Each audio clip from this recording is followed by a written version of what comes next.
ஏன் இன்னைக்கு படிச்சவங்களை பொறுத்தளவுல அரசியலுக்கு வர்றது வந்து நல்லதுதான். இப்ப அண்ணாமலை அண்ணன் அவர்கள்லாம் பாத்தீங்க அப்படின்னா அவருடைய கருத்து எல்லாத்தையுமே பாருங்க தெளிவா இருக்கும். அதாவது ஒரு டேட்டா ஒன்றை பத்தி பேசுறாரு அப்படின்னா கையில டேட்டா இல்லாம பேச மாட்டாரு. டேட்டா அப்படி அக்யூரேட்டா இருக்கும். ஸோ அவங்கெல்லாம் பேசுறது சட்டமன்றத்துல அவங்க குரல்லாம் ஒலிக்கிறதுங்கிறது ஒரு நல்ல விஷயம். ஏன் அப்படின்னா இப்போ ஆப்போனண்டா இப்போ ஆளுங்கட்சி நல்லது செஞ்சாலும் சரி கெட்டது செஞ்சாலும் சரி, நல்லது செய்யும் போது ஆதரிக்கணும், கெட்டது செய்யும் போது எதிர்க்கணும். இதுதான் ஒரு ஒரு எதிர்கட்சி தலைவரோட ஒரு மிகப்பெரிய ஒரு முக்கிய பங்கு. இப்போ அன்னைக்கு பாத்தீங்க அப்படின்னா ஆளுங்கட்சி தரப்புல ஒரு விஷயங்கள் நல்ல விஷயங்கள் பண்றாங்க, அண்ணன் அண்ணாமலை அவர்கள் நல்லபடியா எடுத்து சொல்றாங்க.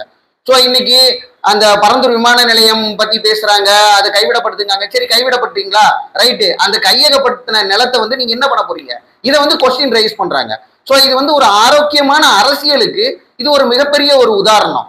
இதுதான் இப்படிதான் இப்ப உள்ள அரசியல்வாதிகள் இருக்கணும் தான் நிலைமை. ஏன் அப்படின்னா முன்னாடி இருந்த சிச்சுவேஷன்ஸ் வேற. இப்போ 10 வருஷம் 15 வருஷம் 20 வருஷத்துக்கு முன்னாடி இருந்த அரசியல் வேற, அரசியல்வாதிகள் வேற. இன்னைக்கு அப்படி இல்லை, ஜென்சி பாலிடிக்ஸ். ஸோ ஜென்சி பாலிடிக்ஸ்னா அவங்களுக்கு ஏத்த மாதிரி தான் நம்மளுடைய அரசியல் களமும் அமையணும். அதைத்தான் இன்னைக்குள்ள தலைவர்கள் பின்பற்றணும். அப்படி பார்க்கும்போது அதுல நான் சொல்றது நம்பர் 1 முதலிடம் அண்ணன் அண்ணாமலை அவர்களுக்கு கொடுப்பேன்.